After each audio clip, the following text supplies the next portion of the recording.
तरह से है, उसकी छोटी छोटी सी क्या एहतियातें हैं जो करने वाली हैं। ठीक है जी, तो पिछले दिन का रिकैप, और रिकैप कौन कराएगा? आप लोग। ये नहीं चैप्टर 1 नहीं, चैप्टर 2 का होगा। इसको भी संभाल के अपने पास रखना है, काफ़ी आगे काम आएगा जी। तो रिकैप लेते हैं। 2-3 टिप्स एंड टेक्निक्स थी बड़ी ज़रूरी। क्या थी? डेली का डेली पढ़ना है। कितनी देर? 50 मिनट पढ़ना है, से ज़्यादा नहीं पढ़ना, इतना मुनासिब है, लेकिन पढ़ना डेली है। और वीकेंड में टेस्ट हुआ करेगा, वीकेंड के फ़ौरन बाद टेस्ट हुआ करेगा, तो वीकेंड पे टेस्ट को तैयार किया करना है। और कोई बात? सैटरडे ऑफ है। चलें मैं उसको रीडिफाइन कर देता हूँ, कल ज़रूरत से ज़्यादा एक्साइटमेंट नज़र आई मुझे जवाब में। सैटरडे एडजस्टमेंट डे है, मंडे को सेलिब्रेशन डे। एडजस्टमेंट डे का मतलब ये है कि अगर वीक में किसी भी दिन अचानक से कोई गवर्नमेंट हॉलीडे आ गई, अचानक से कोई क्रिकेट मैच के लिए गवर्नमेंट ने सड़कें बंद कर दी, कोई धरना बीच में निकल आया या कोई और इस तरह से, तो अगर वीक में कोई दिन हमारा डिस्टर्ब हुआ होगा तो वो सैटरडे पे कवर हो जाएगा।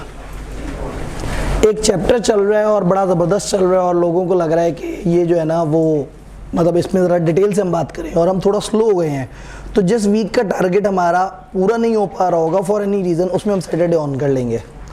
लास्ट टाइम 2 सैटरडे इस वजह से ऑन हुए थे, तो हो सकता है सेशन 1 भी ना हो सकता है 3-4 हो जाए। तो सैटरडे जो है वो उसको खाली ऑफ डे कहेंगे, तो आप फिर लीगली जो है ना वो कहेंगे कि सर आपने लॉ पढ़ाते हुए कानूनी तौर पे कहा था कि सैटरडे ऑफ है। तो सैटरडे एक फ्लेक्सिबल एडजस्टमेंट डे है, और कोशिश ये होगी कि आपको सैटरडे पे तकलीफ ना मिले, क्योंकि लॉ पहले ही बड़ा खुश्क होता है, तो उसमें 5 दिन आप लॉ के ध्यान दें, और जो है वो बाकी जैसे मंडे को घर जाके आपको नहीं पढ़ना, 4 दिन पढ़ना है, और उसके बाद वीकेंड में सैटरडे या संडे में से कोई एक दिन। तो सैटरडे जब आपके पास टाइम अवेलेबल होगा, जब ये क्लास नहीं होगी, तो इसका मतलब आपके पास टेस्ट तैयार करने का टाइम आ जाएगा। तो मतलब ऑफ का मतलब है फ्लेक्सिबल डे, जिसको ज़रूरत पड़ने पे कभी भी ऑन की डेफिनेशन में डाला जा सकता है जी। सैटरडे वाली बात तो याद थी, लेकिन मैंने रजिस्टर, सबसे ज़रूरी चीज़ है रजिस्टर। एक रजिस्टर मेंटेन करें जिसमें डेली जो हमने पढ़ा है, जो हम डेली पढ़ेंगे वो बहुत ज़्यादा नहीं हुआ करेगा। हम ज़्यादातर एक सफ़ा पढ़ते हैं, ज़्यादातर एक किताब का साइज़ का सफ़ा, जिसको घर जाके लिखने में आपको आधा घंटा लगेगा मैक्सिमम। तो हमने ये कहा था कि एक रजिस्टर सेपरेट मेंटेन करें, और उस सेपरेट रजिस्टर में जो हमने डेली पढ़ा है, घर जाके आपने किताब सामने रखनी है। किताब में वही अल्फाज होंगे जो आपको स्लाइड पे नज़र आते रहे, आपने उसको एज इट इज़ लिख लेना है। लिखते लिखते आधा जहन में बैठ जाएगा। जब आप वीकेंड पे रिवाइज़ करने बैठेंगे तो उस वक्त आपको आइडिया होगा कि अपनी हैंड राइटिंग बड़ी जल्दी याद होती है, और इसी बहाने आपका एक नीट रजिस्टर भी बन जाएगा। और अगर घर वाले कहेंगे बेटा तुम पढ़ते नहीं, तो आप उन्हें कहेंगे देखिए मैं तो लिख लिख के कितना ज़बरदस्त तैयारी कर रहा हूँ, क्योंकि अकाउंटिंग जैसी आप लिख रहे होते हैं वो तो उनसे पढ़ी नहीं जाती। तो कम से कम एक तो नीट चीज़ हो ना, जिसको दिखा के आप कह सकें कि हाँ भाई ये हम लोगों ने कारहाय नुमाया सरंजाम दी है। सिलेबस छोड़े, चैप्टर कितने लॉ में? 18 चैप्टर्स है। वो अलग अलग पोर्शन में डिवाइड हुए हुए हैं। कितने पोर्शन है? 4। एक पोर्शन है 5 से 8 नंबर का, सबसे छोटा पोर्शन। उसमें क्या है? एक चैप्टर, चैप्टर नंबर 1। चैप्टर 1 बताता है लॉ किसे कहते हैं, लॉ के क्या सोर्सेज हैं, पाकिस्तान में लॉ कैसे चलता है, पार्लियामेंट कैसे काम करती है, कानून कैसे बनता है, सदर किस तरह से कानून लेके आता है। तो पाकिस्तान का जो कानूनी ढांचा है और जो आइन का थोड़ा सा पोर्शन हम चैप्टर 1 में पढ़ते हैं, लेकिन वो थोड़ा सा खुश्क है और इतनी जल्दी पहला ही खुश्क चैप्टर लेके आना मुनासिब नहीं है, तो हम चैप्टर 1 को थोड़ा साइड पे कर देते हैं। फिर एक लॉ आता है कॉन्ट्रैक्ट एक्ट। उस लॉ के 2 पोर्शन बने हुए हैं, एक 20 से 25 नंबर की वेटेज का, एक 25 से 30 नंबर की वेटेज, और उसके चैप्टर्स डिवाइड हुए हैं चैप्टर 2 से लेके चैप्टर 10 तक। उसमें आते हैं तो 2 से 5 तक पहले जोन में है, और 6 से लेके 10 तक दूसरे जोन में।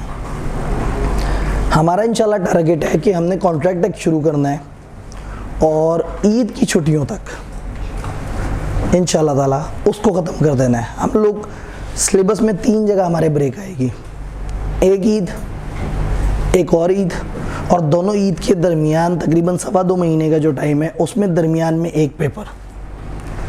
वो एक पूरा वीक होगा जिसमें आप सिर्फ तैयारी कर रहे होंगे, क्लासें नहीं हो रही होंगी इंशाल्लाह, और एक मेजॉरिटी सिलेबस आपका कवर हो चुका होगा जिसको आप लोग पेपर दे रहे होंगे। तो हम यूँ करेंगे, महीना पढ़ा, एक हफ्ता छुट्टी, फिर महीना पढ़ा, एक हफ्ता छुट्टी पेपर के लिए, फिर महीना पढ़ा, एक हफ्ता छुट्टी अगली ईद के लिए, फिर पढ़ने के बारे में सोच ही रहे होंगे कि देखेंगे सिलेबस ही ख़त्म हुआ है, फिर सिलेबस को रिवाइज़ करेंगे इंशाल्लाह, और फिर एंड पे आप आई कैप का पेपर दे रहे होंगे। आई कैप का पेपर देने से 2 हफ्ते पहले यहाँ पे भी एक फुल लेंथ मॉक होगा जो कि 3 घंटे का होगा। तो अगर छोटा सिलेबस है तो हमने इसको अच्छी तरह से तैयार करना है, साथ साथ टेस्ट देने हैं, साथ साथ प्रैक्टिस करनी है। टेस्ट डे मंडे है और मंडे को क्लास वाले टाइम पे क्लास में ही टेस्ट हो रहा होगा, क्योंकि क्लास के अलावा जिस भी टाइम पे टेस्ट होगा आप कहेंगे जी मेरा ये क्लास था, मैं तो वो सब्जेक्ट पढ़ रहा था, मेरा तो वो वाला सब्जेक्ट चल रहा था, मैं तो इस टाइम पे ये कर रहा था। क्लास वाला टाइम ऐसा है जिसमें आप कॉलेज में मौजूद है तो आप उस टाइम पे टेस्ट दे रहे होंगे। कल से रिलेटेड कोई बात जो कंफ्यूज कर रही है, आवाज़ मेरी क्लियर आ रही है अभी? ठीक है। कल से रिलेटेड कोई बात जो कंफ्यूज कर रही है, कोई कंफ्यूजन नहीं है बिल्कुल। इसमें रट्टे वाला कितना होता है और लॉजिकल कितना होता है? 40% रट्टे वाला होता है, 60% लॉजिकल। और पिछले पेपर में एग्जैक्टली 40 और 60 में उसने डिवाइड किया था, तो इसका मतलब है वो अपने इस वादे को याद रखेंगे। तो कुछ लोग होते हैं जिनकी राइटिंग बहुत अच्छी नहीं होती, तो उनको रट्टे वाला पोर्शन अच्छा लगता है, वो रट्टे के बड़े तेज़ होते हैं। लेकिन सीए में आके ना आहिस्ता आहिस्ता आपको रट्टे से लॉजिक की तरफ जाना है। इस पेपर में रट्टा ज़रा ज़्यादा है, थोड़ा सा आगे जाएंगे किसी और पेपर में कम होगा, मज़ीद आगे जाएंगे और कम होता चला जाएगा। तो आहिस्ता आहिस्ता हमने लॉजिकल स्टूडेंट बनना है। लेकिन एट बिगनर लेवल आई के बिलीव के जो लोग आए हैं वो अलग अलग बैकग्राउंड से आए हैं, तो इस टाइम पे आई के बहुत ज़्यादा एक्सपेक्ट नहीं करता। इंग्लिश बहुत तूफ़ानी एक्सपेक्ट नहीं करता एग्जामिनर, वो कहते हैं बस जो लिखा हो वो हम पढ़ के समझ सकें कि क्या लिखा हुआ है। तो अगर आपकी हल्की फुल्की ग्रामर की मिस्टेक है, हल्की फुल्की, कोई मसला नहीं है। बहुत ही हल्के फुल्के से स्पेलिंग मिस्टेक है, इतना मसला नहीं है। अगर आपने मामला बता दिया है, क्योंकि ये प्रोफेशनल एग्जाम्स हैं, ये एफएससी वाले इम्तिहान नहीं है जहाँ खूबसूरती काउंट करे, जहाँ मार्कर से हेडिंग दी हुई है या नहीं। आई के को बुरा लगता है अगर कोई मार्कर इस्तेमाल करे। जब आप पेपर के करीब जाएंगे तो मैं पेपर देने की आपको टिप्स एंड टेक्निक्स बताऊंगा। आई कैप में सिर्फ ब्लैक बॉल पॉइंट अलाउड है, black pen, black ball point या किसी और कलर को अलाउ नहीं करते। मार्कर भी अगर अलाउ हो तो वो ब्लैक होता है, और आई कैप कहता है कि हम चाहते नहीं है कि लोग मार्कर को यूज़ करें, क्योंकि उससे ऐसा लगता है कि इस बच्चे को आता कुछ नहीं है, बस ये खूबसूरतियों से नंबर लेना चाह रहा है। अगर एक सवाल का जवाब 1.5 लाइन में ख़त्म हो जाता है तो हो जाता है, ख़त्म, कोई मसला नहीं। यहाँ आपको ज़बरदस्ती 20 हेडिंग्स देने की ज़रूरत नहीं है। मैथमेटिकल मार्क्स होते हैं लॉ में, जितना लिखे उसके आपको नंबर मिल जाते हैं। वो नहीं है कि जी उर्दू है, उर्दू के अंदर तो इतने नंबर तो कटने ही होते हैं। तो यहाँ पे अगर आपने सही लिखा तो आपको पूरे नंबर मिल जाते हैं। एक अहम डिस्कशन एएफसी पीआरसी के साथ कैफ के लिंकिंग की हुई थी, क्या बात हुई थी? कोई जो एक्सप्लेन कर सके सही से? जी, एएफसी और पीआरसी एक एंट्री टेस्ट की तरह है। एएफसी और पीआरसी सिर्फ एक एंट्री टेस्ट था, एक खूबसूरत सा ख्वाब था जो आके गुजर गया। उस एंट्री टेस्ट में सिर्फ ये देखना था कि क्या आप लोग सीए की थोड़ी बहुत मुशक्क़त उठा लेंगे, मतलब आते ही एकदम से सीए से टकरा जाएं तो परेशानी होगी। तो आपको थोड़ा सा हल्का सा रेडी कर दिया, आपकी बेसिक असेसमेंट कर ली, और जो बिल्कुल ही नैले थे उनको साइड पे कर दिया कि नहीं भाई आप अभी परेशान हो रहे हो, आगे क्या होगा। और 51% बच्चों को आगे ले आए। तो बिल्कुल सही इन्होंने कहा कि ये एक एंट्री टेस्ट की तरह है। और कोई बात इसी से रिलेटेड? एएफसी और पीआरसी में जो रवैया है वो अब यहाँ नहीं होना चाहिए। वहाँ जो रवैया आपका क्यूएम से रिलेटेड था ना, वो रवैया यहाँ सारे पेपरों में चाहिए, क्योंकि इनमें से हर पेपर क्यूएम से कम तगड़ा है। तो वहाँ आपका सबसे भारी पेपर क्यूएम था, यहाँ पे जो सबसे लाइट पेपर भी है उसमें भी क्यूएम से ज़्यादा एफर्ट करनी पड़ेगी। तो अब वो जो एएफसी वाला एटीट्यूड है वो ख़त्म करना होगा, अब डेली पढ़ना होगा। यहाँ वो मजाक नहीं है, यहाँ कंप्यूटर बेस्ड एग्ज़ाम नहीं है, यहाँ आपको लिखने की आदत भी होनी चाहिए। और मैं कई दफ़ा डर जाता हूँ उन लोगों को देख के जो एफएससी में से या ईयर 1 या ईयर 2 एग्जाम करा के आ रहे हैं। पता नहीं आप लोगों के साथ क्या हुआ, आपने पूरे इम्तिहान दिए या नहीं दिए? 3 पेपर दिए टोटल पूरे एफएससी में। तो इसका मतलब है कि आप लोगों की लिखने की जो कैपेसिटी है वो काफ़ी हद तक उजड़ चुकी होगी। तो यहाँ पे अब ये टेस्ट दे दे के आपने प्रैक्टिस करनी है, अदरवाइज आपने इतने अरसे से एक लंबा इम्तिहान नहीं लिखा 3 घंटे का, क्योंकि जो AFC है वो भी कंप्यूटर बेस्ड था, तो इसलिए टेस्ट देना आप लोगों के लिए काफ़ी ज़रूरी हो जाएगा, क्योंकि आप लोगों की बाकी स्किल्स तो और आपकी लिखने की स्किल भी जो है वो पीछे से अच्छी खासी डिस्टर्ब हो चुकी हुई है। कोविड ने मज़े तो बहुत कराए हैं, लेकिन अब आगे दिक्कत काफ़ी ज़्यादा हो जाएगी। तो फिर नंबर कैसे मिले? 3 पेपर देने से नंबर कैसे मिले? वो 3 को उन्होंने 6 में कन्वर्ट किया, 6 को फिर 12 में किया। 3 को पहले 6 पे लेके गए और फिर अगले साल उस 6 को 12 पे लेके गए। और अगर वो 3 किसी के गंदे हुए थे तो वो उसको तो फिर दाखिला भी नहीं मिला होगा मेडिकल कॉलेज वगैरह में। पता लगे आवाज़ें आई सर तभी तो CA में आए। सर जिसके 3 अच्छे थे वो 1100 में से 1105 ले गया। हाँ ये भी सही है। हाँ 1100 वाले भी बड़े सारे बच्चे थे। पंजाब कॉलेज की भी एक पोस्ट आई थी, पता नहीं 19 बच्चे उनके थे जिन्होंने 1100 नंबर लिए थे। ठीक है, अच्छा जी, आज चूँकि कुछ और लोग भी हैं, बाकी लोग भी हैं, और हम बात करते करते आगे जा रहे हैं, तो सीरियसनेस जो है वो मैंने आपको पहले भी कहा था कि वो बहुत ज़रूरी है यहाँ पे। और यहाँ अगर आप सही से नहीं पढ़ेंगे, डेली नहीं पढ़ेंगे तो मुश्किल हो जाएगी। ये सारी बात करने से पहले एक अहम बात, अपनी खुशी से आए हैं CA में, ये बहुत ज़रूरी है। अगर किसी और की खुशी पूरी करने आए हैं, किसी का ख्वाब पूरा करने आए हैं, वालिदैन का दिल रखने के लिए आए हैं, तो भाग जाए। सच्ची बात है, जो 3-4 साल में वालिदैन से पड्डा हो जाएगा इस बात पे। वो आपसे कहेंगे बेटा तुम्हें टाइम बड़ा लग रहा है CA में, फ्रंट ऑफिस वालों ने तो कहा था 4 साल में हो जाता है। फिर आप उन्हें बताएंगे नहीं असल रियलिटी ये है। फिर क्या होगा, आपको लगेगा कि आपके ऊपर ये बोझ थोप दिया गया है। आपके दिल में वालिदैन की मोहब्बत बहुत अच्छी है, बिल्कुल मैं मानता हूँ। आप अब ये प्रोफेशनल दुनिया में आ गए हैं, बड़ी कमर्शियल सी दुनिया है। आप हर वक्त कानून, किताब, प्रॉफिट, रुपया, ये बातें पढ़ेंगे तो आहिस्ता आहिस्ता आपके अंदर जो ज़मीर है ना वो थोड़ा सा सोता चला जाएगा। आहिस्ता आहिस्ता आपके अंदर जो है ना वो एक प्रोफेशनल इंसान बेदार होता चला जाएगा, जो कि अनफॉर्चुनेटली रिश्तों को लेके बहुत ज़्यादा उतना ज़्यादा वो नहीं है जिस तरह से आप पहले हुआ करते थे। तो एक टाइम आएगा आपको लगेगा मेरे वालिदैन ने मेरे साथ जुल्म कर दिया, मुझे खामखा CA में ले आए, क्योंकि गुप्ता अंकल के बच्चा CA कर रहा था। ठीक है, कोई भी XYZ अंकल। तो प्रॉब्लम ये है कि ये समझना ज़रूरी है, CA अगर अपनी खुशी से करेंगे तो होगा। जो उलझ के CA कर रहा होगा, जो तड़प के CA कर रहा होगा, जो परेशान हो के CA कर रहा होगा, उससे CA नहीं होता। तो अगर आपको लगता है कि आपकी ख्वाहिश मेडिकल थी, इंजीनियरिंग थी, आपको दोबारा एफर्ट करके वहाँ दाखिला मिल जाए, हल्के लेवल में मिल जाए, लेकिन अगर आप अपनी ख्वाहिश पूरी कर सकते हैं उस ख्वाहिश को पूरी कर लें। क्योंकि CA में आपको हर वक्त ये लगता रहेगा कि ये एक सेकंड रेटेड फील्ड थी, मुझे यहाँ नहीं आना चाहिए था, मेरे दोस्त तो 2nd ईयर में पहुँच गए, 3rd ईयर में पहुँच गए। तो अगर ये दिमाग में है तो वाकई ही this is the right time. बाद में वापस भाग भी नहीं सकेंगे, बाद में ना इधर के रहेंगे ना उधर के रहेंगे। ये पसंद नहीं है और जो पसंद है वहाँ जा नहीं सकेंगे। तो ये बड़ा ज़रूरी है, ये बड़ा ख़तरनाक बात है। पहले ही दिन क्लास में आके आपको CA से भागने का मशवरा देना। कॉलेज वाले अच्छी खासी मेरी क्लास ले सकते हैं इस पर, लेकिन उनको भी पता है कि हमने नाइंसाफ़ी नहीं करनी किसी के साथ। तो एक चीज़ तय है कि अपनी खुशी से CA करेंगे फिर मज़ा आएगा। तो ये तय कर लें कि आप खुश हैं या नहीं, और अगर आप खुश नहीं हैं तो ये फील्ड ऐसी है कि आपको चंद महीने में आवाज़ार कर देगी ज़िंदगी से, अगर आप अपनी पसंद से नहीं आए। मजबूरन आए हैं, कहीं और दाखिला नहीं मिल रहा था, तो पहले देख लें कि क्या दाखिला मिलने की ऑप्शन है, और अगर वाकई नहीं मिल सकता तो फिर मजबूरी कोई नहीं है, फिर ऑप्शन ही यही है। जब ऑप्शन ये है फिर इससे प्यार कर लें। तो ये चीज़ बड़ी ज़रूरी है, माइंड बनाना है कि मैंने CA करना है या नहीं करना। और ये माइंड नहीं बनाएंगे ना, यकीन माने वही बात है कि आप लोग फ्रेश हैं इस वक्त, आपको लग रहा है कि ये गैर ज़रूरी सी बातें हैं, लेकिन कई ईयर्स के बाद आपको एहसास होगा कि शुरू में एक टीचर ने कहा था कि भाग जाए। तो किसी का दिल रखने के लिए CA ना करें, अपने लिए करें। अगर मजबूरन यहाँ आए हैं और कोई ऑप्शन नहीं है, तो जब कोई ऑप्शन नहीं है तो फिर इसी से प्यार कर लें।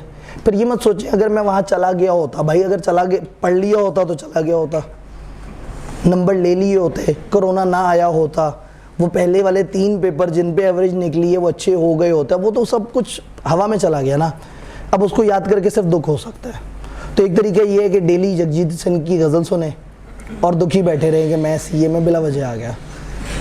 और दूसरी ऑप्शन ये है कि आप कहें बस अब सीए में आया हूँ, अब सीए में इतना आगे जाके सारे शरीकों को आग लगा देनी है, सबको जो है वो एक दफ़ा लगे कि यार ये तूफान मचा गया है। हमने हमेशा देखा है कि यहाँ पे जो लोग आते हैं पहले दिन, मतलब ज़्यादातर लोग जो है वो मिडिल क्लास या लोअर मिडिल क्लास फैमिली से ताल्लुक़ रखते हैं, वो एफर्ट करते हैं और विद इन सम ईयर्स नज़र आता है कि वो अपने जो आबाई इलाका है वहाँ पे अपने घर वालों को एक घर बना के दे रहे होते हैं, चीज़ें बेहतर कर रहे होते हैं और अपने आप को इम्प्रूव कर रहे होते हैं। ये वाहिद फील्ड है जहाँ ये कंफर्म है कि जो मेहनत करता जाएगा वो कहीं ना कहीं किसी जगह पे अच्छे तरीके से नौकरी करना शुरू कर देगा। एक जुमला बोला जाता है 100% एम्प्लॉयमेंट, वो वाकई एग्जिस्ट करती है। लेकिन आपको कुछ फेसबुक पे ऐसे उदास चेहरे भी नज़र आएंगे जो कहेंगे कौन सी एम्प्लॉयमेंट। उनसे पूछेंगे जी आपको नौकरी क्यों नहीं मिली, वो कहेंगे जी मैं तो 90,000 से कम की नौकरी नहीं करूँगा। अच्छा जी आपने पेपर पास किया है? नहीं, पेपर तो फजूल चीज़ होती है। तो भाई अगर पेपर पास नहीं है तो थोड़ा कम पे कंप्रोमाइज़ कर लो, 70,000 लोग दे देंगे आपको, ठीक है। अगर आपने क्वालिफाई कर लिया है तो 90,000, लाख, 1.5 लाख, 1.25 लाख, 2 लाख, 2.5 लाख, स्टार्टिंग अलग अलग लेवल पे हो सकती है। डिपेंड करता है कि आप किस फर्म से आर्टिकल्स करके बैठे हैं, आपको क्या अपॉर्चुनिटीज़ मिली हैं और ओवरऑल आपने कितनी तेज़ी से पेपर पास किए हैं। तो ये बात है कि इस फील्ड में आने वाला अपनी फैमिली को एलिवेट ज़रूर कर लेता है। मैं खुद सरगोदा से यहाँ पे आया था, अब इस वक्त माशाल्लाह पूरी फैमिली यहाँ पे है, जौहर टाउन में कनाल के घर में रह रहे हैं, बेहतरीन, अल्लाह का शुक्र है, पूरी कंबाइंड फैमिली और सब बड़े खुश हैं। और वो सारे लोग जो मेरी पढ़ाई की वजह से मेरे से नाराज़ हो गए थे, जब मैं लाहौर की तरफ आया था तो आहिस्ता आहिस्ता मैं रिश्तेदारों से डिस्कनेक्ट हो गया था। आज अल्हम्दुलिल्लाह वो सारे अपने घर वालों से ज़्यादा मुझे पसंद करते हैं। कहते हैं यार ये अच्छा आदमी है। हालांकि ना मैं सोशल हूँ ना कुछ और, लेकिन दुनिया अनफॉर्चुनेट ना रियलिटी ये है कि सक्सेस जो है वो सबको नज़र आती है। तो इस वक्त या तो तय कर लें कि मुझे भाग जाना है, या अगर यहाँ हैं तो फिर सक्सेस की तरफ जाएं, फिर पेपर पास करें जल्दी से जल्दी, अपने आप को स्टेबल करें। आप स्टेबल करेंगे आपके घर वालों को फ़ख्र होगा और आपको भी अंदाज़ा नहीं है कि उनके चेहरे पे वो खुशी कितनी कमाल होती है। आपने तो छोटी छोटी खुशियाँ देखी हैं कि मैट्रिक में अच्छे नंबर आ गए या कुछ और, असल खुशी ये है कि बेटा कामयाब हो गया, बेटा कैरियर पे चल पड़ा, एक लाइन इसने पकड़ ली और ज़िंदगी में आगे से आगे बढ़ रहा है। तो कोशिश करें अपने वालिदैन को वो खुशी दें। तो उनकी खुशी के लिए अगर कर रहे हैं तो एक दफ़ा देख लें कि क्या आपकी अपनी खुशी है, नहीं है तो बेहतर है कि छोड़ दें, क्योंकि सिर्फ उनकी खुशी देने के लिए कर रहे होंगे और अपने दिल से आवाज़ नहीं निकल रही होगी तो ये नहीं पढ़ा जाएगा। ये विल के बगैर नहीं होते ये पेपर्स। डन। पता लगे कल 15 बच्चे बैठे हुए हैं, सर ने कहा था कि खुशी से कर रहे हो, तो मैं तो मजबूरी में कर रहा था। तो मजबूरी को भी पे डिफाइन कर लेना है कि अगर मजबूरी ऐसी है कि वाकई अब कहीं नहीं जा सकते तो फिर मजबूरी नहीं है, फिर अपॉर्चुनिटी है, फिर अल्लाह ने आपको ये रास्ता दिखाया है, अल्लाह आपको यहाँ पे ले आया है। मतलब कोई भी बंदा जो MBBS करता है उसके बाद वो फारिग रहे इसकी प्रोबेबिलिटी ज़्यादा है। कोई बंदा इंजीनियरिंग करके फारिग रहे इसके चांसेस ज़्यादा हैं। कोई बंदा CA करके फारिग रहे इसके चांसेस तकरीबन 0% के करीब है, अनलेस कि वो बंदा खुद ही बहुत ज़्यादा नखरे दिखाए कि नहीं जी मैं तो 1.5 लाख नहीं, मैं तो 4 लाख रुपए की जॉब करूँगा। तो ये तय है कि जो मेहनत करने वाला है वो अपने आप को यहाँ पे आगे ले जाता है।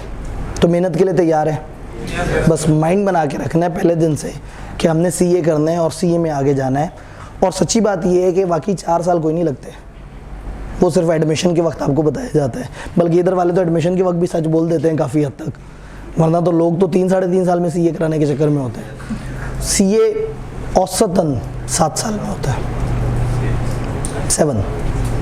असल में दरमियान में एक टाइम है जो कागज़ पे नज़र नहीं आता। जब आप यहाँ से फ्री होते कि फिर आपका रिज़ल्ट आता है, रिज़ल्ट आने के बाद आपको फॉर्म मिलती है, फॉर्म मिलने के बाद वो आपको रजिस्टर करते हैं। वो दरमियान में कई महीने गायब हो जाते हैं, वो कागज़ पे नज़र नहीं आता है। कागज़ पे तो वो नज़र आता है ना इतने साल का कैफ, इतना CFAP और वो इस तरह से करके। तो औसतन 7 साल अच्छे बच्चों के लिए और 7 से आगे 15, 16, 20 अलग अलग तरह के। अगर मैं एक बहुत बड़ी एवरेज की पूरी पॉपुलेशन को, हर तरह के बच्चों को काउंट करके वो करूं तो तकरीबन 10 साल। मुझे कितना टाइम लगा, ये भी बड़ी मज़े की स्टोरी है। 21 पेपर होते हैं, मतलब मेरे टाइम पे 21 पेपर होते थे, मैंने 20 पेपर 5 साल में पास कर लिए। फिर मैंने कहा नज़र ना लग जाए, फिर एक पेपर बाकी 5 साल में पास किया। तो ऐसा भी होता है, कभी किसी को तेज़ी से आगे जाते देख के परेशान नहीं होना। कोई भी कहीं भी किसी भी वजह से रुक सकता है। अगेन मेरा टीचिंग कैरियर था तो मैं अपने आर्टिकल्स के बीच में टीचिंग शुरू कर दी थी। वो एक पेपर BFD रहता था, उसका मेरा ताल्लुक ही कोई नहीं था, ना मैंने कभी पढ़ाना था। तो मैंने सोचा कभी ना कभी पास हो जाएगा, मैं अपने पढ़ाता रहता हूँ, तो बस तसल्ली से ही पास हुआ। तो अगर वाकई वो 5.5 साल में सीए हो गया होता तो आज मैं आपको ये ना कह सकता कि 10 साल में सीए होता है। आप कहते सर आपने कितने में किया, मैं कहता 5.5, तो कहता वाह खुद 5.5 में कर लिया, मैं कह रहा 10 साल में होता है। तो अब मैं भी एक एवरेज इंसान के तौर पे आपके सामने हूँ, और कुछ अर्से में आपको मेरी राइटिंग देख के भी अंदाज़ा हो जाएगा, शायद कल भी मैंने कुछ लिखा होगा, तो मेरे जैसे लोग पास हो जाते हैं, बस एफर्ट करनी पड़ेगी।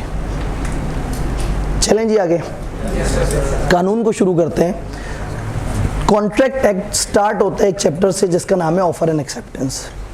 ये ऑफर एंड एक्सेप्टेंस को समझने के लिए हमें एक वर्ड समझना पड़ेगा, कॉन्ट्रैक्ट।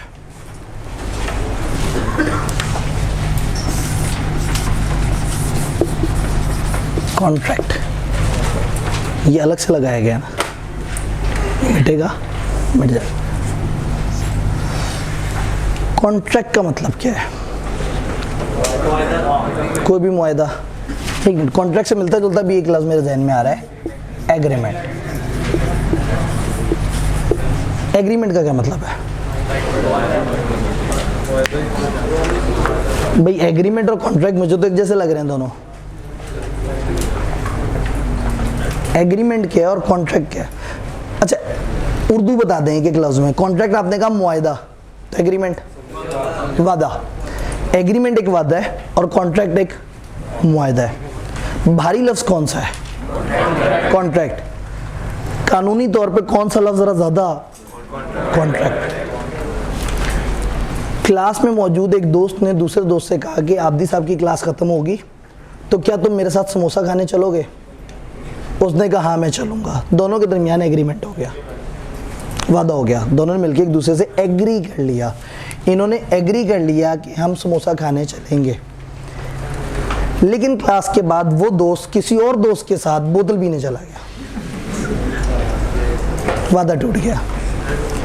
जिस दोस्त ने वादा किया था कि तुम मेरे साथ समोसा खाने जा रहे हो, वो उसको ले गया अदालत, और अदालत जाके मुअज़्ज़ज़ जज के सामने कहा कि इसने मेरे साथ ये एग्रीमेंट किया था कि ये समोसा खाएगा मेरे साथ, लेकिन ये मेरे बजाय किसी और दोस्त के साथ बोतल पीने चला गया, तो मुझे इंसाफ दिलाएं। जज कहेगा तुम ये देखो कि वो दूसरे दोस्त के पास ऐसा क्या है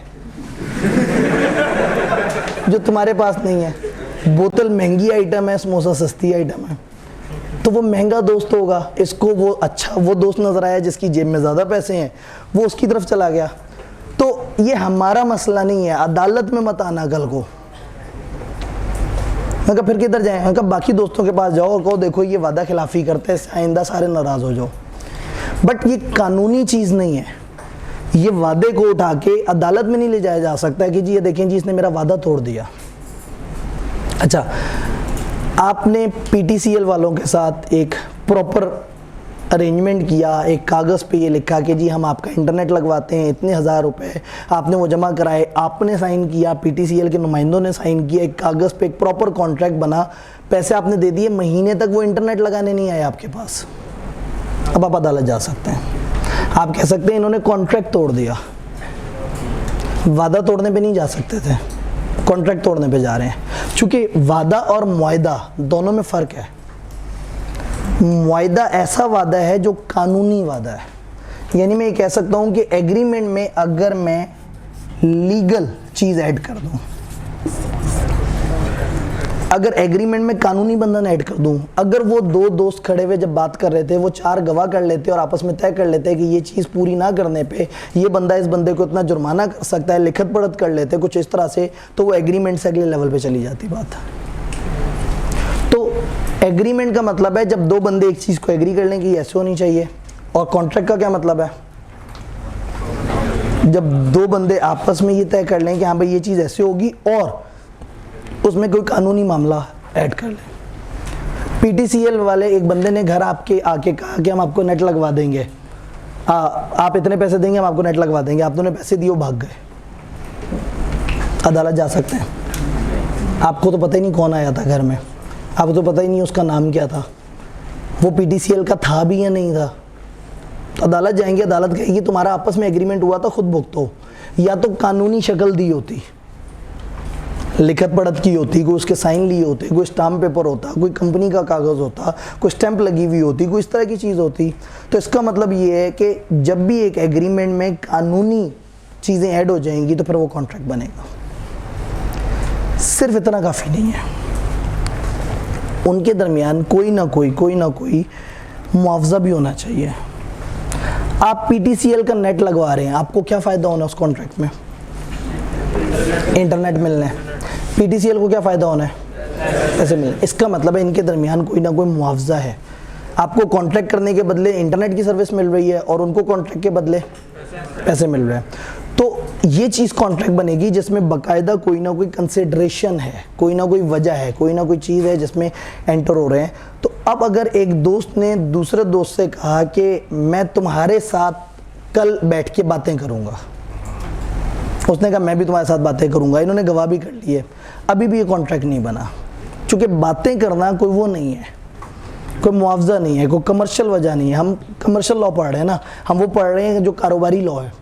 पुराना नाम इस सब्जेक्ट का क्या होता था इस पोर्शन का? मर्केंटाइल लॉ, तिजारती कानून, ताजरों का कानून। तो कानून की नज़र में ये जो आपस में दोस्ती यारी वाले मामलात हैं, कमर्शियल चीज़ नहीं है। कमर्शियल चीज़ है जहाँ कोई रुपए इन्वॉल्व हो, जहाँ कोई गुड्स इन्वॉल्व हो, जहाँ कोई सर्विसेज इन्वॉल्व हो। तो क्या यहाँ तक बात समझ आ रही है? अब इसको मज़ीद आगे बढ़ाते हैं, उस साइड पे लिखने की कोशिश करते हैं। ए ने बी से कहा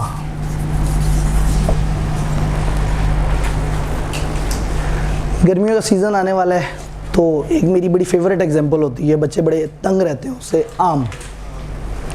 ए ने बी से कहा कि अगर मैं तुम्हें 200 रुपये दूं तो क्या तुम 1 kg मैंगोज दोगे? बी नहीं माना। क्या इनके दरमियान कॉन्ट्रैक्ट हुआ? नहीं। क्या इनके दरमियान इवन एग्रीमेंट हुआ? एग्रीमेंट का मतलब क्या होगा? दोनों बंदे एक चीज़ को एग्री कर रहे हो। ए ने बी से कहा कि मैं अगर तुम्हें 200 दूं तो क्या तुम मुझे आम दोगे? बी ने कहा हाँ, और इन्होंने लिखत पढ़त भी कर ली, साइन भी कर लिया स्टाम्प पेपर। अब ये कॉन्ट्रैक्ट बन गया। इसका मतलब है कॉन्ट्रैक्ट बनने के लिए सबसे पहला स्टेप ए ने जो हरकत की है उसे हम कहेंगे ऑफर। ए ने कहा है कि मैं ये चाहता हूं कि मैं तुम्हें 200 रुपये दूं और तुम मुझे उसके बदले 1 किलो आम दो। बी मानेगा तो ये कॉन्ट्रैक्ट, ये एग्रीमेंट बनेगा। बी नहीं माना तो कॉन्ट्रैक्ट एग्रीमेंट नहीं बनेगा। तो बी अगर मान जाए तो उसको क्या कहेंगे? एक्सेप्टेंस। तो कॉन्ट्रैक्ट एक्ट के अंदर छोटी छोटी सी बहुत सारी शर्तें हैं, लेकिन इस चैप्टर में जिन 2 वर्ड्स के ऊपर हम बहस कर रहे होंगे वो ऑफर है और एक्सेप्टेंस है। यहाँ तक बात समझ आ रही है? थोड़ा सा कानूनी अल्फाज को देखते हैं किताब के।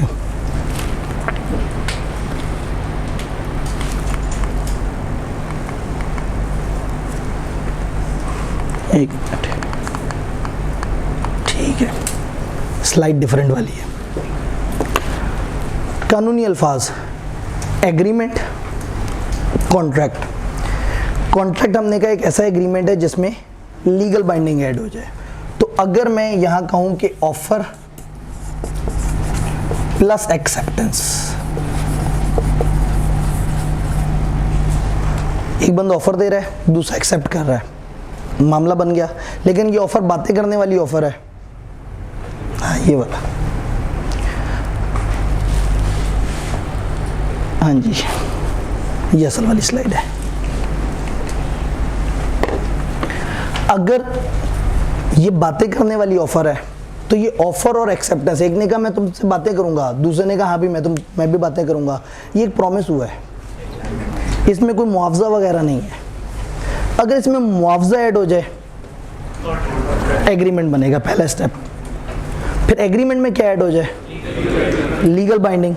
तो इसका मतलब है कि प्रॉमिस क्या है? When the person to whom proposal, यानी कि ऑफर का दूसरा लफ्ज क्या है? प्रपोजल।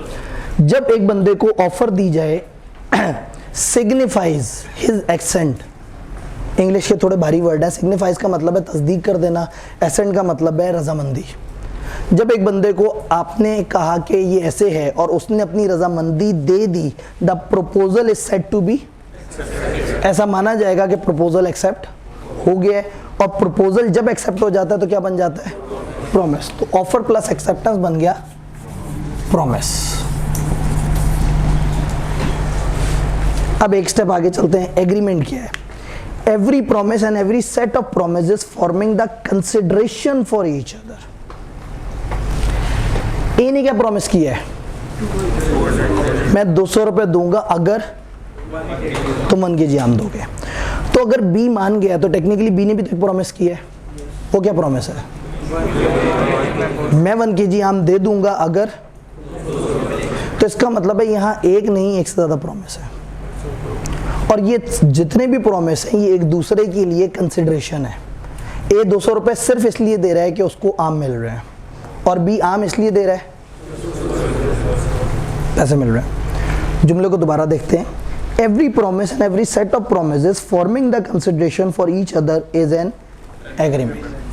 प्रॉमिस और सेट ऑफ प्रोमिसेस एक दूसरे के लिए एग्रीमेंट बन जाएंगे अगर उसमें कंसिडरेशन। तो कंसिडरेशन एक नया लफ्ज नजर आया। कंसिडरेशन का क्या मतलब था? मुआवजा, कोई बदला, कोई वजह। तो प्रॉमिस में कंसिडरेशन ऐड कर दें तो ये बन जाएगा एग्रीमेंट।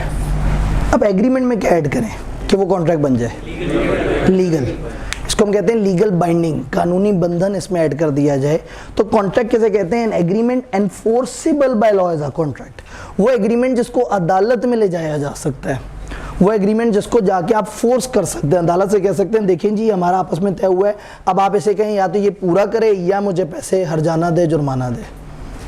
तो वो एग्रीमेंट जिसको कानूनी शक्ल दे दी जाए, जो लॉ में एनफोर्स हो सकता है, उसे क्या कहेंगे? कॉन्ट्रैक्ट। यहां तक बात समझ आई? 3 चीजें हमने पढ़ी, प्रॉमिस, एग्रीमेंट, कॉन्ट्रैक्ट। जब एक बंदे को प्रपोजल मिलता है, प्रपोजल मतलब ऑफर, और वो उसको एक्सेप्ट कर ले, तो हम कहते हैं कि इनके दरमियान प्रॉमिस हो गया। जो बंदा प्रपोजल दे रहा है उसे प्रपोजर कहते हैं या प्रोमिजर कहते हैं या ऑफरर कहते हैं। थोड़े से लफ्ज लिख लेते हैं। ए ने ऑफर दी, बी को ऑफर दी। कभी आपने सुना employer employee?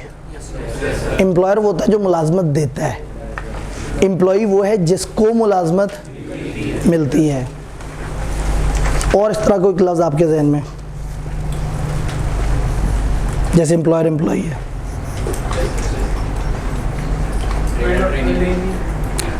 Trainer trainee, lessor lessee. Trainer training देता है, ट्रेनी को ट्रेनिंग मिल रही होती है। तो अगर आप OR लगा दें या ER लगा दें तो वो सब्जेक्ट बन जाता है, और डबल E लगा दें ऑब्जेक्ट बन जाता है। ऑफर वर्ड है, ऑफर के साथ हम OR लगा देते हैं, ऑफरर।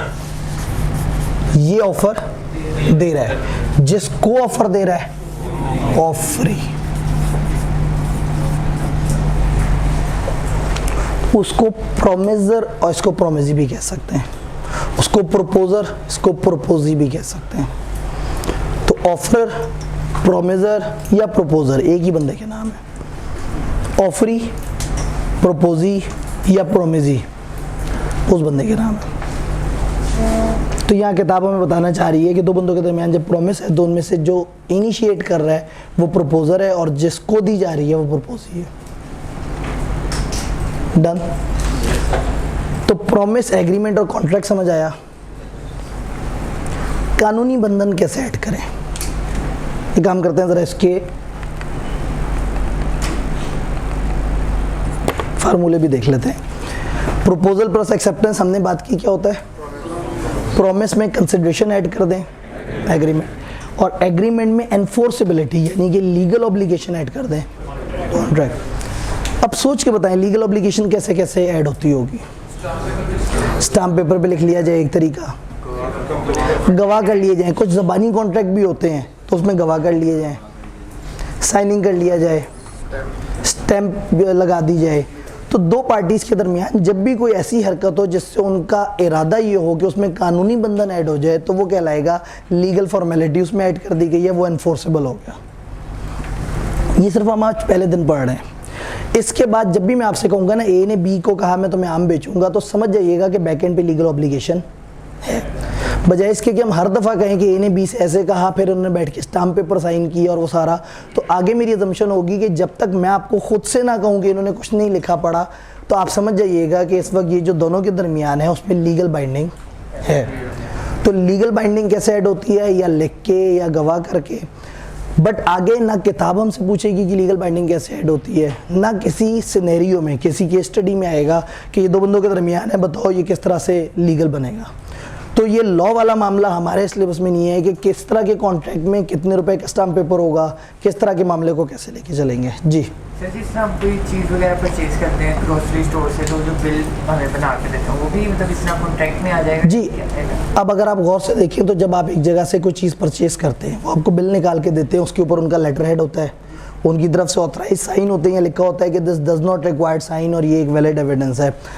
अगर उस पर लिखा हुआ है कि हमसे चीज़ खरीदी हुई आप वापस कर सकते हैं 2 दिन में, आप अगले दिन पहुंचे और उनसे कहा ये चीज़ वापस करें, मेरे काम की नहीं है, और चीज़ भी सही सलामत है, और वो लेने से इनकार कर दें, आप अदालत जा सकते हैं।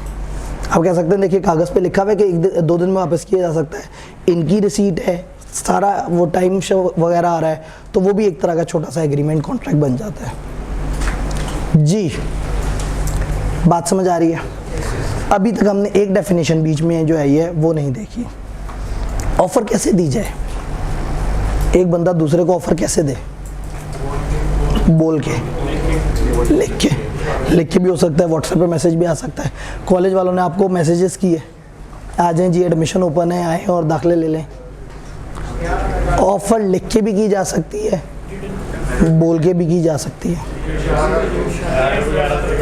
कभी कभी एक्शन से भी हो सकती है। एक्शन से ऑफर कैसे होती है? मैं एक जगह पे खड़ा हुआ हूँ, मेट्रो का स्टेशन है और बिल्कुल दरवाजे के आगे खड़ा हुआ हूँ, और मेरे सामने मेट्रो बस आके रुक गई। उसने बोला कुछ नहीं, उसने लिखा भी कुछ नहीं, लेकिन वो मेरे पास आके रुक गई है। क्या चाहती है वो? बैठ जाओ। मैं चलता हुआ अंदर बैठ गया, मैं जो चलते हुए अंदर गया, मैं बोला कुछ नहीं, लिखा कुछ नहीं, ये मैंने क्या किया? एक्सेप्टेंस। इसका मतलब है कि जो ऑफर और एक्सेप्टेंस है ये एक्शन से भी हो सकती है। एक्सप्रेस और इम्प्लाइड प्रॉमिस। एक्सप्रेस का मतलब होता है जो वाजे नज़र आ रहा हो। एक्सप्रेस 2 चीज़ें हो सकती हैं, या बोल के या लिख के। और इम्प्लाइड का मतलब क्या है? जो आपके एक्शन से नज़र आ रहा है, क्या भाई ये चीज़ इस तरह से है। आप कॉलेज आए, कॉलेज का खुद ही से फॉर्म पकड़ा, एक सब्जेक्ट पे टिक लगाया, खुद ही से पैसे जमा कराए और चलते बने, और कॉलेज वालों ने भी मुस्कुरा के रख लिया बगैर कुछ बोले। ये भी हो गया कॉन्ट्रैक्ट। ये एक्शन से नज़र आ रहा है कि आपने जो पैसे दिए वो उस पर मुतमईन है, उनका मुस्कुरा के पैसों को रख लेना कि अच्छा डिस्काउंट नहीं मांगा, और आपका उस सब्जेक्ट पे टिक लगा के उसकी एवज़ उतने पैसे जमा करा देना। तो ये आपके एक्शन से भी कभी कभी साबित होता है कि आपने क्या किया है। तो ऑफर और एक्सेप्टेंस एक्सप्रेस भी हो सकते हैं और इम्प्लाइड भी, बोल के भी हो सकते हैं, लिख के भी हो सकते हैं, और एक्शन से भी हो सकते हैं। यहाँ तक बात क्लियर है? तो ये इफ प्रपोजल और acceptance is made in word, promise is said to be express, ये ओरल या रिटन। और अगर is made otherwise other than words, यानी आपके एक्शन से हो रहा हो, तो फिर उसको क्या कहते हैं? इम्प्लाइड। यहाँ तक सारी बातें समझ आ रही हैं? अभी तक हमने वर्ड ऑफर की डेफिनेशन नहीं पढ़ी। बिजनेस लॉ में जहां जहां डेफिनेशन आएगी वहां रट्टा मारना पड़ेगा। उसके अलावा जितने भी पॉइंट अगर आपने समझे हुए आप अपने अल्फाज में लिख सकते हैं। ये चूंकि स्टार्टिंग चैप्टर है तो यहाँ 3-4 डेफिनेशन इकट्ठी मिल जाएंगी, अदरवाइज टोटल मिला के आपको मुश्किल से कुछ 14-15 डेफिनेशन मिलेंगी। तो डेफिनेशन में मजबूरी है कि उसको एज इट इज़ याद करना है। आप अपने अल्फाज में लिखेंगे तो हो सकता है उसका कोई कीमती वर्ड मिस कर दें जिस पे कि अब दुखी हो। बाकी कंप्लीट लॉ आप अपने अल्फाज में लिख सकते हैं, कोई पाबंदी नहीं है। ये इसलिए बता रहा हूँ कि अब जो हम डेफिनेशन देखने लगे वो मुश्किल है। ज़रा ऑफ़र को डिफ़ाइन करने की कोशिश करें। ऑफ़र मतलब उर्दू में बताएं, ऑफ़र कैसे कहते होंगे? पेशकश। तो क्या होता होगा? मतलब इसको अगर आप किसी को समझाना चाहें कि पेशकश किसे कहते हैं, क्या कहेंगे? सोचें, उर्दू में इतना मुश्किल हो रहा है सोचना, हमने अंग्रेज़ी में देखना है। जब एक बंदा आगे दूसरे बंदे के सामने आगे, मेरे जुमले को ही कंप्लीट कर दें। जब एक बंदा दूसरे बंदे के सामने कोई ऑप्शन रखे, कोई बात रखे, बस इतना ही, मतलब मैं यहाँ पे ये रख के चला जाऊं तो ये ऑफर हो गई। मतलब एक बंदा दूसरे के सामने अपनी बात रखे, किस इरादे से बात रखे उसके सामने, कि वो बंदा उस चीज को मान जाए ताकि आपस में क्या क्रिएट हो जाए, एग्रीमेंट। जब एक बंदा इस इरादे से दूसरे के सामने कोई चीज रखता है, कोई ऑप्शन रखता है, कोई उसके सामने कोई भी चीज पेश करता है, कोई ऑप्शन देता है कि ये ऐसे है, ये ऐसे, इस इरादे से कि दूसरा उसकी बात मान जाए, तो जो पहले बंदे ने हरकत की है उसे ऑफर कहेंगे, और जो दूसरे बंदे ने हरकत की है उसको एक्सेप्टेंस कहेंगे। ऐसे ही है। थोड़ी सी अंग्रेजी में देखते हैं। When one person, थोड़े से मुश्किल अल्फाज है, मैं वर्ड बाय वर्ड आपको समझाऊंगा लेकिन बाद में क्रैम करना है। When one person, जब एक बंदा signifies to another, दूसरे को ये बतलाता है, दूसरे के सामने इजहार करता है। सिग्निफाई करने का मतलब तस्दीक करना, हमने अभी इससे पहले भी देखा। जब एक बंदा दूसरे के सामने एक चीज़ बताता है, क्या, हिज विलिंगनेस, कि मैं रेडी हूँ टू डू और to abstain from doing anything, मैं तुम्हें 200 रुपये देने के लिए तैयार हूँ, या मैं ये काम नहीं करूँगा। आप ऑफर कोई काम करने की देते हैं और कई दफ़ा कोई काम ना करने की देते हैं। क्या आप कहते हैं जी तुमने इस दौरान ये काम नहीं करना, सिक्योरिटी गार्ड को पैसे मिलते हैं, तुमने रात में सोना नहीं है, जागना है यहाँ पे, तो उसको ना सोने के पैसे मिलते हैं। तो अगर एक बंदा दूसरे को अपनी रजामंदी का इजहार कर रहा है कि मैं, अभी फिलहाल डू पढ़ लेते हैं, कि मैं तुम्हें 200 रुपये देना चाहता हूँ, विद अ व्यू, इस नज़रिए से, टू ऑब्टेनिंग द एसेंट, रजामंदी हासिल कर ली जाए, of that other, to such act, उस हरकत पे, या अगर मैं कुछ हरकत से बात रहना चाह रहा हूँ तो abstinence, he said to make a proposal. क्या कहलाएगा, जब एक बंदा इस इरादे से, जब एक बंदा दूसरे को अपनी रजामंदी बताएगा कि मैं तुम्हें 200 रुपये देना चाहता हूँ अगर तुम ये काम कर दो, और इसने उसको क्यों बोला है, मजाक थोड़ी किया इसने। जब एक बंदा अपनी कोई चीज़ दूसरे को बताए कि मैं ये चाहता हूँ, इस इरादे से कि दूसरा उसकी बात मान ले, तो जो पहले बंदे ने काम किया वो क्या कहलाएगा, ऑफर।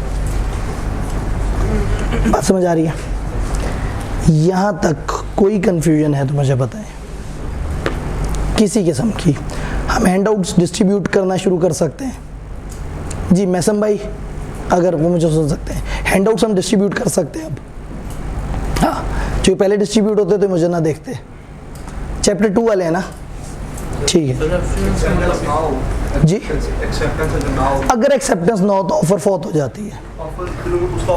ऑफर दे दी, अगर ऑफर ये है कि 3 दिन तक आपके पास ऑफर है, आप एक्सेप्ट कर लो, तो 3 दिन पूरे होने पे फौत होगी, आपको इंतजार करना पड़ेगा। अच्छा, आपने ऑफर दिया, उसने मुंह पे कह दिया नहीं चाहिए तुम्हारी ऑफर, उसी वक्त फौत हो जाएगी। हम कल इंशाल्लाह ताला देख रहे होंगे कि ऑफर ख़त्म कैसे कैसे हो सकती है। ऑफर देने वाला ही फौत हो जाए तो अगेन एग्रीमेंट तब बनेगा जब एक्सेप्टेंस भी हो जाए। एक्सेप्टेंस से पहले ये भी हवा में है, एक बंदे ने दूसरे से उसकी रजामंदी मांगी है, जब तक वो राजी नहीं होगा तब तक बात नहीं बनेगी जी। यहाँ तक कोई कंफ्यूजन? सर एब्स्टिनेंस का मतलब क्या? एब्स्टिनेंस का क्या मतलब है, किसी चीज़ से बाज रहना। जैसे मैंने अगर सिक्योरिटी गार्ड से कहा कि देखो मैं तुम्हें पैसे तो दे रहा हूँ लेकिन तुमने रात में सोना नहीं है, और मेरा इरादा ये था कि वो ये काम ना करने पे राजी हो जाए, ना सोने पे राजी हो जाए, तो एक्ट का ऑपोजिट होता है एब्स्टिनेंस। एब्स्टिनेंस का मतलब है कोई काम ना करना, ये एब्स्टेन से निकला है। एब्स्टेन, एब्स्टेन मतलब किसी को रोक देना। तो अगर मैं किसी को कहूँ ये काम करो या ये काम ना करो तो ये ऑफर है जी। अगर फिर भी वो काम करे जिससे उसे बाज रखा था तो उसने कॉन्ट्रैक्ट तोड़ दिया, हम उसके खिलाफ अदालत में जा सकते हैं। ये ऐसे ही है जैसे इनके दरमियान अगर कॉन्ट्रैक्ट हो जाए और उसके बाद बी आम सप्लाई ना करे तो आप उसको अदालत ले जा सकते हैं। जी थोड़ा कंसंट्रेशन को elaborate। कंसिडरेशन क्या है? हम लोग चैप्टर 3 में कंसिडरेशन पे पूरा यूनिट पढ़ेंगे इंशाल्लाह। फिलहाल कंसिडरेशन का मतलब है वो चीज़ जिसके लिए कोई कॉन्ट्रैक्ट में एंटर होता है। कंसंट्रेशन को कैसे लिंक करते देखिए, वो प्रॉमिस जो एक दूसरे के लिए कंसिडरेशन है। कंसिडरेशन का मतलब है वो वजह जिसके लिए आप कॉन्ट्रैक्ट में एंटर हो रहे हैं। ए बी को क्यों कह रहा है ये सारी बातें? ए को क्या चाहिए? आम। ए के लिए आगे बी से जो चीज़ मिलनी है वो है आम। तो ए के लिए कंसिडरेशन क्या है, वजह क्या है? आम। बी क्यों बात मान रहा है? पैसे। तो इसका मतलब है बी के लिए कंसिडरेशन है पैसे और ए के लिए कंसिडरेशन है। इसके बदले में हाँ, अगर ये सादा प्रॉमिस होता, कोई कंसिडरेशन ना होती, तो इसकी कोई कानूनी हैसियत नहीं थी। ये दोस्त, एक दोस्त ने दूसरे से ऑफर दी कि हाँ भाई चलो इकट्ठे बैठ के बातें करते हैं, दूसरा मान गया, तो ये एग्रीमेंट नहीं बना। एग्रीमेंट तब बनेगा जब उसमें कोई मुआवजा, वजह, बदला, कोई ऐसी चीज़ हो जिसके लिए। सर जी सर मतलब कि कोई इस तरह से सीधा सीधा मतलब एग्रीमेंट लिखा हो उसको सर हम मतलब किस तरह से जज करेंगे, मतलब ये कॉन्ट्रैक्ट है या एग्रीमेंट? जी, सवाल ये है कि अगर पेपर में एक एग्रीमेंट दिया हुआ हो तो हम कैसे जज करेंगे कि ये एग्रीमेंट है या कॉन्ट्रैक्ट? मैंने आपको बताया कि ये कानूनी बंधन वाली बात मैंने सिर्फ पहले दिन आपको बताई है। आपने हर केस स्टडी में, चाहे उन्होंने कहा है गवाह का या नहीं कहा, आपने हमेशा समझना है कि वो कॉन्ट्रैक्ट है। लेकिन आज पहले दिन बताना है, क्योंकि हम एग्रीमेंट एक्ट नहीं पढ़ रहे, कॉन्ट्रैक्ट एक्ट पढ़ रहे। पहले दिन आपको एग्रीमेंट से कॉन्ट्रैक्ट तक पहुंचाने के लिए मुझे बताना ज़रूरी है कि कानूनी जो जिसमें फॉर्मेलिटीज़ होंगी वो कॉन्ट्रैक्ट है। मतलब कि आगे जितने भी आएंगे वो सर आगे जितने भी मामलात आएंगे हमेशा हमारी अजम्पशन होगी कि ये कॉन्ट्रैक्ट है। जी, सब तक हैंड आउट पहुंच गए?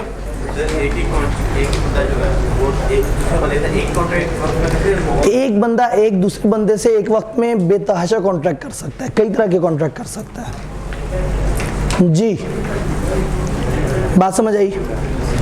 आप लोगों को बेस समझ आ गई है? ये जो मेन वर्ड्स है ना, यानी अभी तक हमने ऑफर को शुरू नहीं किया था, लेकिन ऑफर से पीछे पीछे की बातें थी।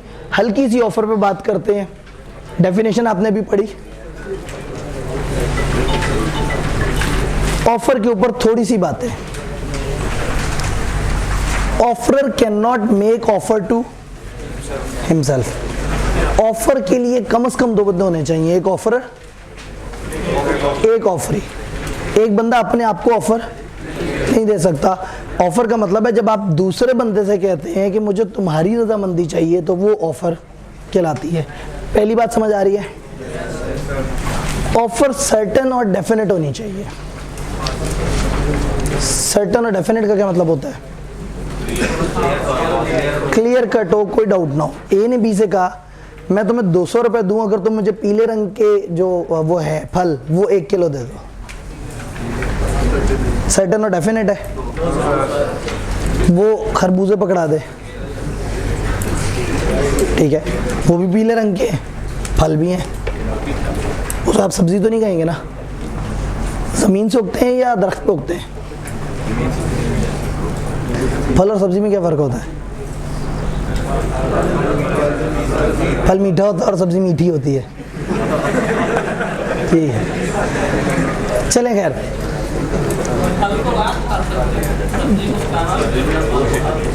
ठीक है, फल जो है, फल ज़बानी भी खाया जा सकता है बगैर रोटी के। तो टमाटर, खीरा लोग खाते हैं, ऐसे नहीं ना, कोई ठोस फर्क लेके आए। अब आप कानून पढ़ रहे हैं, घर जाके गूगल पे सर्च कीजिएगा कि फल और सब्जी में फ़र्क क्या होता है। फल उगता है और सब्जी काश्त होती है, सोच लें।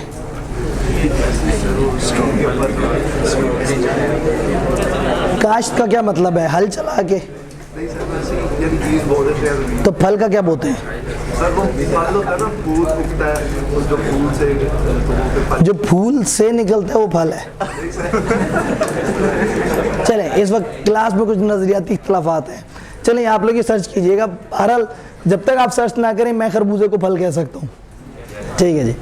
सर्टेन और डेफिनेट मसला पड़ गया ना। ए ने बी से कहा मैं तुम्हें 200 रुपये दूंगा अगर तुम मुझे पीले रंग के फल 1 किलो दे दोगे। ये सर्टेन और डेफिनेट नहीं है। ऑफ़र बड़ी क्लियर कट होनी चाहिए, कोई इबाहम नहीं होना चाहिए, कोई डाउट ना हो, बड़ी डेफिनेट किस्म की हो। ऑफ़र कंडीशनल भी हो सकती है, ऑफ़र में कोई कंडीशन भी हो सकती है। हो सकता है आप कहें ये मेरी ऑफ़र है, 2 दिन तक कबूल करोगे तो वैलिड है, तो अगर 2 दिन गुजर गए ऑफ़र ख़त्म। ए ने बी से कहा मैं तुम्हें 200 रुपये दूंगा अगर मुझे तुम 2 आधा किलो के शॉपर में आधा किलो आम दोगे, और बी ने उसको एक ही शॉपर बना दिया, तो क्या ये सही एक्सेप्टेंस है? तो ऑफ़र में कुछ कंडीशंस हो सकती हैं, ऑफ़र देने वाला कुछ कंडीशंस बता सकता है कि हाँ भाई ये कंडीशन है, इन कंडीशंस को फॉलो करोगे तो फिर ऑफ़र वैलिड है। तो इसका मतलब ये हुआ कि ऑफ़र देने वाला बंदा अपने आप को ऑफ़र नहीं दे सकता, पहली बात। दूसरी बात, ऑफ़र सर्टेन और डेफिनेट होनी चाहिए। तीसरा हमने कहा कि ऑफ़र कंडीशनल हो सकती है, इसमें कुछ कंडीशंस हो सकती हैं। अगर कोई स्पेशल टर्म्स हैं ऑफ़र में तो फिर आपको बताना पड़ेगा। ए ने बी से कहा कि 1 किलो मुझे तुमसे आम चाहिए, मैं तुम्हें 200 रुपये दूंगा। बी ने दे दिया, बाद में ए ने कहा नहीं तुमने आधा किलो के शॉपर ही नहीं बनाए, तो बी क्या कहेगा आगे से?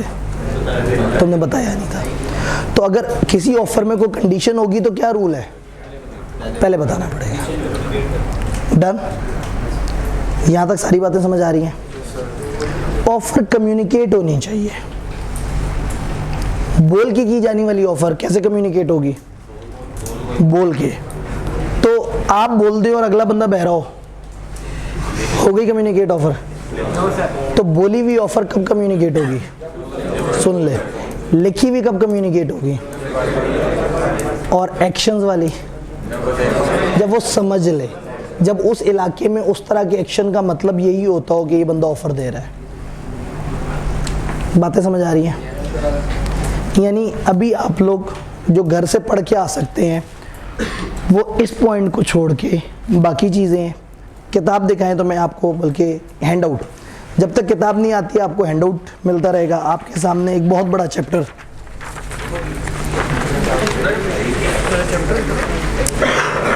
एक महीने का चैप्टर इतना ही है, नहीं कुछ इससे छोटे भी है।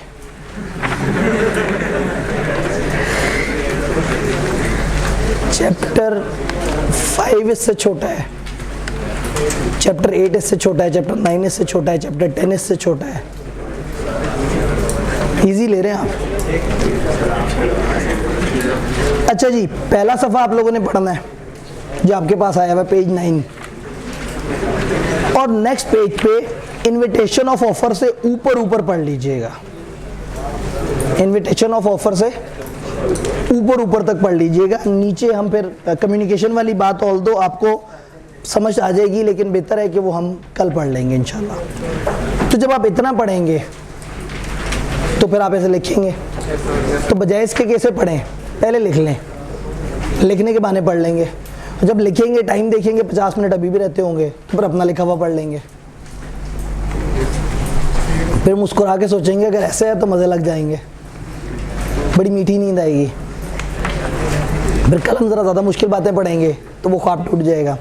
तो खैर तकरीबन हमने डेली इसी हिसाब से पढ़ना है, बस आपने साथ देना है। कानूनी डिस्कशन होगी, बहस होगी, और कल ये पढ़ के आएंगे, पहले इस पे सवाल जवाब होंगे इंशाल्लाह, फिर हम आगे चलेंगे। ठीक है जी, इंशाल्लाह ताला मिलते हैं।